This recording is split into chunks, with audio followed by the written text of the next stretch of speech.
Welcome to the S.O.A.P video series from Oak Tree Community Church in South Bend, Indiana. We are working on the book of Ezekiel, and we are almost to the end.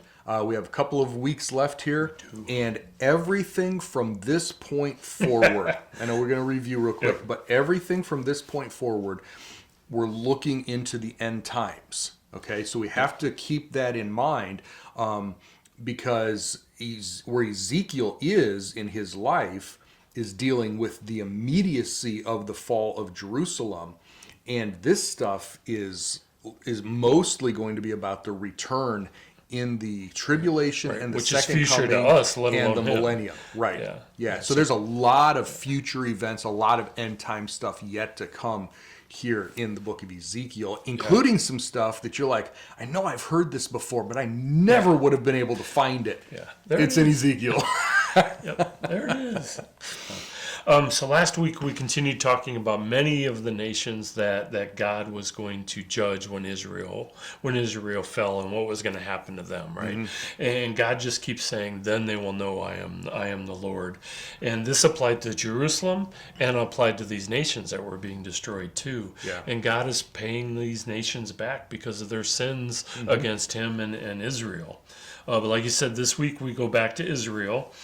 And the other nations were saying things like, "Ooh, look at that! Isn't that too bad? What happened to Israel?" And they were excited that Israel's land was up for grabs. Yep. And there was gossip and slandering was rampant. They were saying things like, "So Israel, where's your God now?" I like it. Yeah. Wasn't it big enough? The way the net translates it is, "Aha!" Yeah. You thought you were special. Yeah. So Ezekiel is told to prophesize that the nations around Israel, there's going to be insults, and they're going to give them. But you, Israel, you're going to grow branches. You're going to bear fruit. For those that are away from Israel are going to be coming back. Yeah. And God took the people away, but He always plans on bringing them back. So this is again God saying, "Look, these people are going to come back. We need to start planning for that." Yep. And stronger, even. He says there'll be more people, more children, more animals than there ever has been. Yeah. So this is future too, right? Yeah. This isn't them talking about when Zerubbabel and Haggai and those are coming back. This is I mean, there may be some of that, during Jesus' time and before, but this is, I mean, there's a lot. It's all future. Yeah, Israel will plow and plant. We talked about that last week. Time, yeah. That doesn't happen unless you feel safe. Right. You're not going to put the money, you're not going to put the effort in if there's not going to be any payback for that. Cities will be built, ruins will be rebuilt, and God will provide, and then you will know that I am the Lord. Yep.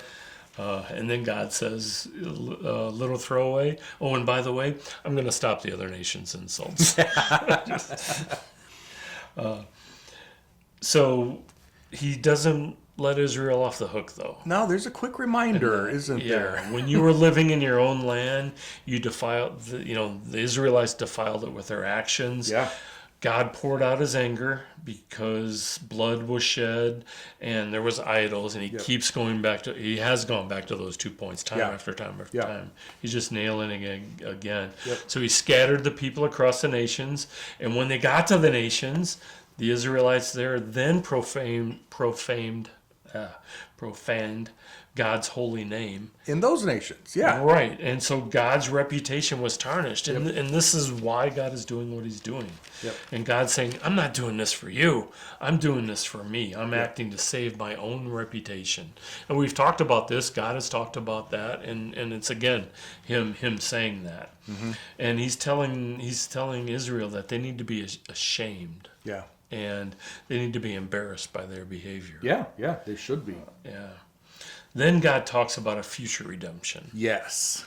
Right. Yeah. So is this after the Messiah comes back? Yeah. So starting with verse 24, "I will take you from the nations, gather you from all the countries, bring you into your land."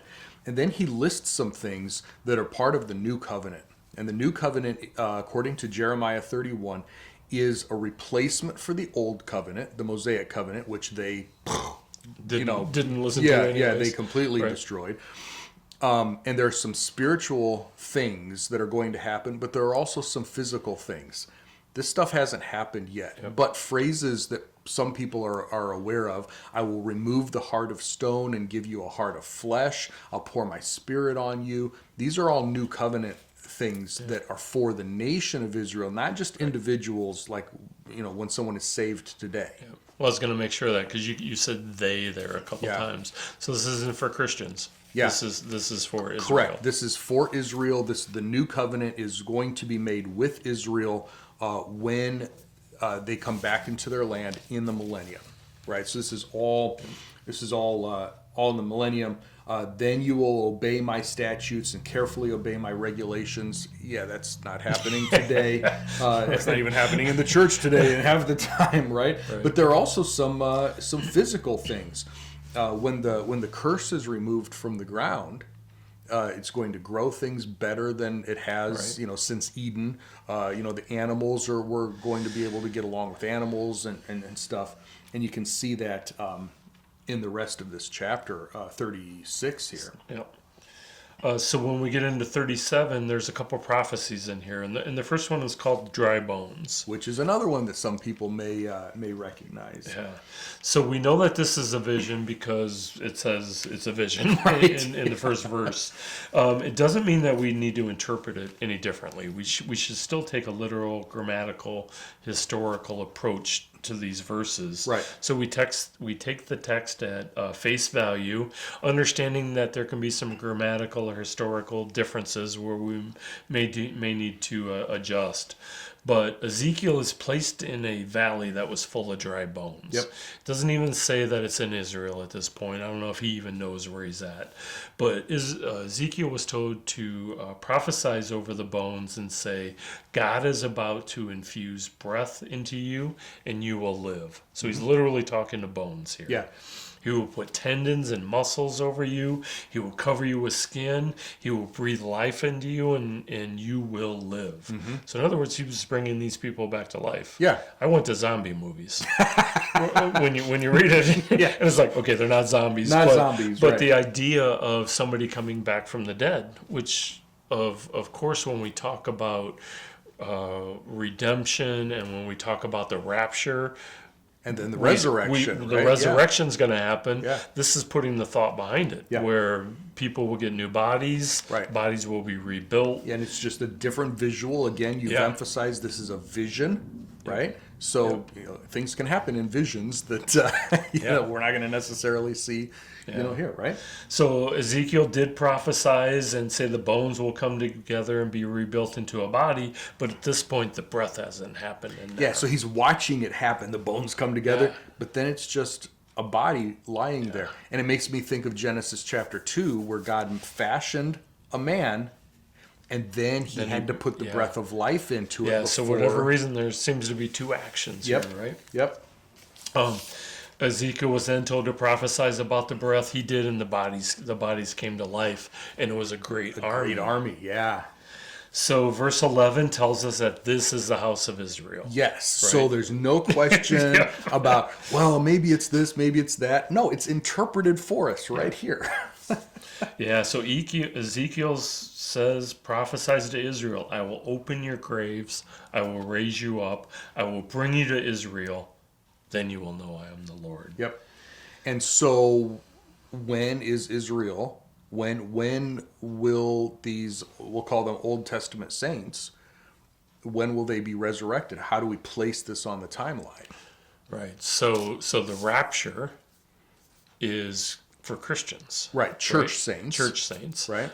So that would happen afterwards, after the Messiah comes back. Right. So before, we call it the 7 years of, we call it a tribulation, or the 70th week of Daniel. Before that, the rapture will happen. Jesus will take the church to be with him. Right. Right. And then the purpose of the tribulation is to purify Israel and to punish the Gentile nations, which is what we've been reading for how many weeks now, right?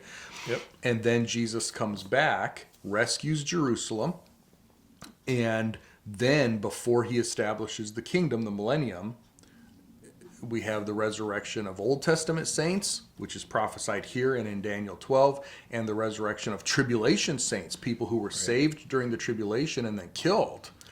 Revelation 20 says that they'll be resurrected as well and be able to go into the kingdom. Right. Then there's some judgments there, right? But going. But it's during that time that this will be fulfilled before the kingdom. Yeah. Right, so in the same chapter, there's a second prophecy vision in here, which seems to be outside of the first vision. And in fact, this is more of a prophecy instead of a vision in there. But Ezekiel is told to take 2 sticks or branches. Branches are bigger, right, than sticks. So, and write on them, and then he's to combine them so he has one stick or one branch, kind of in the hand, and you can't see the part that's there. So then the big question is, what's written on there? What are we talking about here? But the idea is, on one branch he is writing the northern kingdom or Judah on there, and then the second one he is writing the southern kingdom, which would have been Israel on there. And the idea there then is God is bringing Israel back together. Yep. And even though there was a northern kingdom and a southern kingdom, and they were treated or dealt with differently, when we come back, when when they are resurrected, it is Israel. Yeah. One nation under one God. King. Yeah, exactly. Literally, one. And he says in verse 22, they will never again be 2 nations and never again be divided into 2 kingdoms. Yeah. So we're seeing this a little bit. Zechariah did something similar. I mean, there's only one nation of Israel now. There's not multiple kingdoms. And so when they came back from this exile, we see a preview of that, but they haven't been ruled by God here, right? By the Messiah. Right. So again, we see a little bit of that now, but the final fulfillment will be in the kingdom. Right. Verse 24, David will be king. Yep. We talked about that last week. There's no reason not to think that this wouldn't be literally King David. Right. And this would mean that David would be over the Jewish believing nation that is going into the millennial. Yeah. Yeah. I mean, even if David weren't king, he's one of these people who's going to be resurrected. He will be there, whether he's king or not. Abraham will be there. Jacob will be there. Moses will be there. All, hundreds of thousands or millions or how many ever people that we don't know their names will be resurrected. They were believers. Yeah. They obeyed God. They did what they knew based on the revelation that they had, and they believed God just like Abraham did, and they'll be resurrected into the millennial kingdom. Right. So just a question for my own benefit. You have David and the nation of Israel, and then you have Christians. Mm-hmm. So not together, but are they not together? And does David report into Jesus? Yeah. Or does David report into God? Well, and Jesus is the king of the world at that point, right? So on the Gentile side, the church will be basically like the level of David on the Israel side. Okay, so David will be reporting directly to Jesus, and he'll be king over Israel. The church will be reigning over the Gentile nations, and ruling and reigning with Christ. We read that in the New Testament, reigning with him. The tribulation saints will have some kind of reigning authority, some kind of thrones, over Gentile nations. So, yeah. Right. When we hit chapter 38 and 39 kind of go together with each other. Yeah. And it's a war that's going on. So this is a war that's going to be happening probably, we don't know, right? Well, so that's the big debate. This is called. I was going to say when Messiah comes back. Yeah, this is called the Battle of Gog and Magog. There's some people think that it could happen before the rapture. Some people say, nope, it has to happen after the rapture, but before the tribulation starts. Some people say it happens during the tribulation. Some people say it's after the tribulation, before the kingdom. Some people actually say it's at the end of the kingdom, because in Revelation 20, after the 1,000 years are finished, there is a battle of Gog and Magog that's mentioned there. Is it the same one? Are there 2 of them? Is it just using the name of the first one? There's a lot of debate. There are some answers that are better than others based on what detail is given here.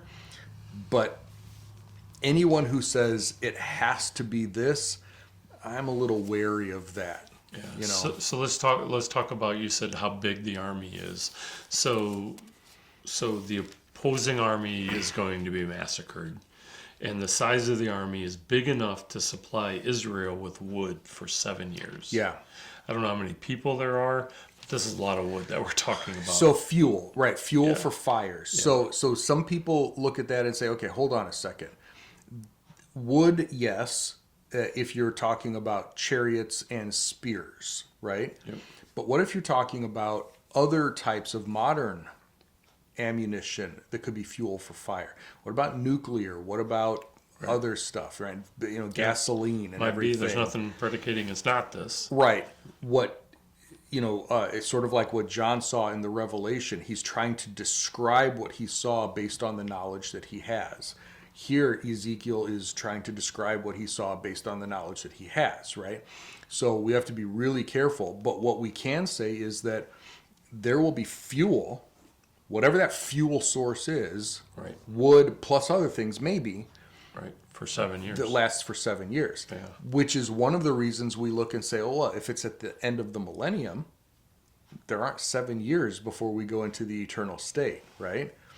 If it's before the tribulation, maybe it lasts for the 7 years of the tribulation. If it's after the tribulation, when Jesus comes back, is this fuel for Israel for the first 7 years of the millennium, right? So there are some details that help us place it, but we have still to. not sure.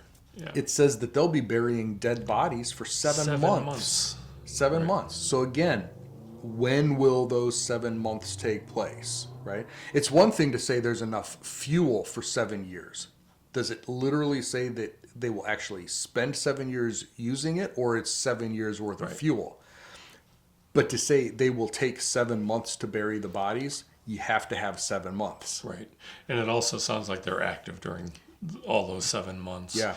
And it also says that the birds and wild animals will have a feast during this time. Which is also that visual is used, that description is used at the second coming in Revelation 19. Right. So, you know, there's a lot of comparisons to Jesus' return after the tribulation before the kingdom, which makes it fit with chapter 37, bringing them back into the kingdom. Chapter 36, the new covenant going into the kingdom. It seems like the second coming is a really good place event to place this. But there's some discussion. Yeah. Right. So at the end, what we do know is God's rage would be finished. Yes. And the nation of Israel will live in peace. Yeah. And with God, and the way God intended it in the beginning. Too, Yeah. Yep. which is cool. So yeah. There's still some war is never questions, good. but Right. there's a lot of stuff, and we do know that it's end times somewhere. Right. Right. You know, a lot of good people debate the details, but we do know a couple of things. It's in the end times, so it's still future to us. We know God is faithful. Whatever he promised will come to pass. Mm-hmm. And we know that he's not done with Israel yet. Right. So. Good things to know. And Yeah. is Israel not a replacement? We're substituting the church. Yeah, there's no Israel. church in here. We're not seeing the church anywhere in here. This is the nation of Israel, ethnic Israel, which will return to the central place in the world in the future. Good place to end for today. Yeah, we have only a couple of weeks left, and if you thought that was good, wait till we finish these next 9 chapters as we continue thinking about the millennium, the coming kingdom, when the whole earth will be under Jesus' rule. And man, we're looking forward to that. It's obviously not today, but we're looking forward to it.